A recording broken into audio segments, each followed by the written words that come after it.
we're going to look at the center of mass of a system of particles. So let's start off this idea by thinking about some person that throws a stick. So they have a stick in their hand, and here it is, and they're going to chuck the stick, and as the stick is flying through the air, the stick is rotating around. And this topic of rotation we will look at much greater depth in a little bit.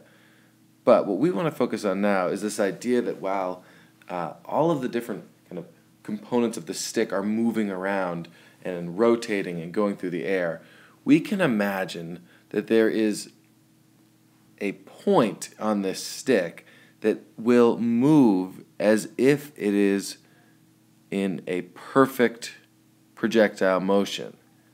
And that point that's moving in perfect projectile motion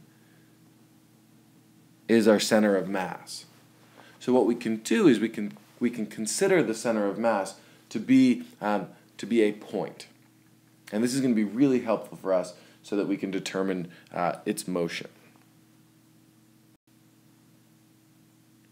So as a formal definition, the center of mass, which we oftentimes will write COM, the center of mass of a system of particles is the point that moves as though all of the system's mass were concentrated there in that one point, and that all of the external forces acting on this system were applied at that point.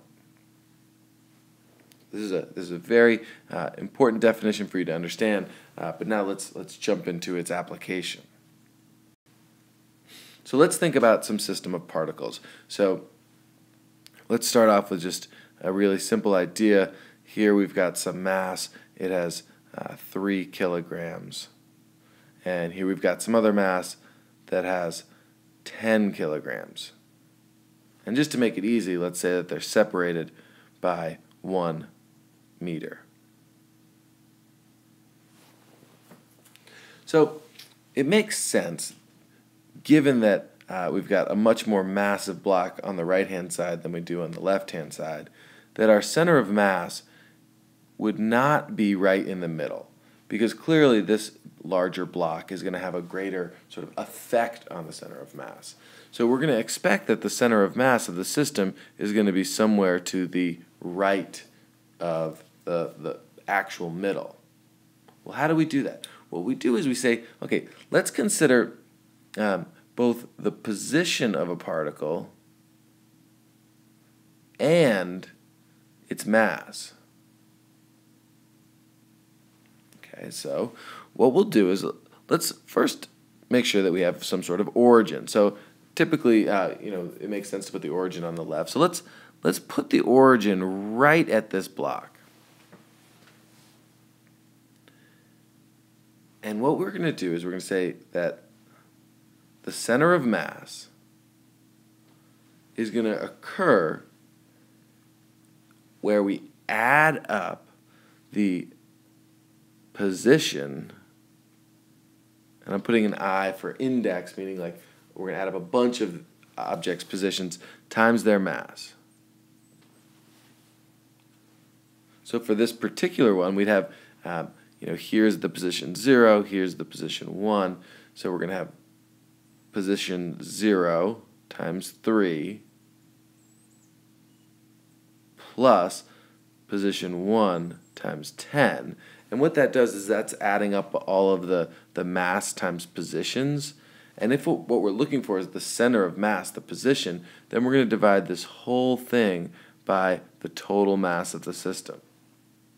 So then we divide this by 13, and we get that the center of mass is going to occur at 10 over 13 meters, which makes sense because that's greater than half, so somewhere in here.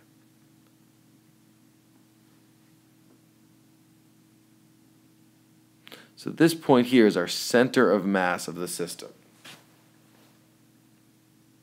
So going back to that idea of a stick from the last little slide, imagine if these two masses were connected by one, infinitely light rod, and we were to throw this stick.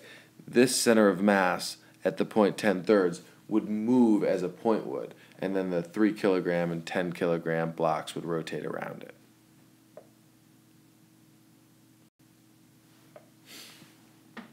So as we just kind of looked at in that last slide, if you have a bunch of different masses, so mass 1 and mass 2 and mass 3 and mass 4, the first thing that you need to do is just identify what you want to determine the origin to be. So let's just call the origin here, and you've got your distance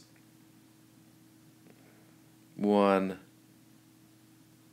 and distance 2, and we're measuring our distance from the origin, and distance 3. So the center of mass is the sum of all of the positions times their masses. So the individual points, position times their masses, all over the total mass. So if we were to write this out, we would have m1 times 0 plus m2 times d1 plus m3 times d2 plus m4 times d3. And maybe it would have made sense to label the d3s, 2s, and 1s according to the mass. So, the numbers are all the same, but you get the idea. And we divide this by m1 plus m2 plus m3 plus m4. So now let's see if you understand. We are going to check for your understanding. What I want you to do is find the center of mass of the system below that comes from our 2 kilogram, 5 kilogram, and 3 kilogram particles, and we want to measure the center of mass from the 2 kilogram block. So your answer, you're going to either click on here, here, here, or if you have totally no idea, click on the question mark. And depending on your answer, whether you're right or not, it's going to bring you to a different slide. Let's see how this works.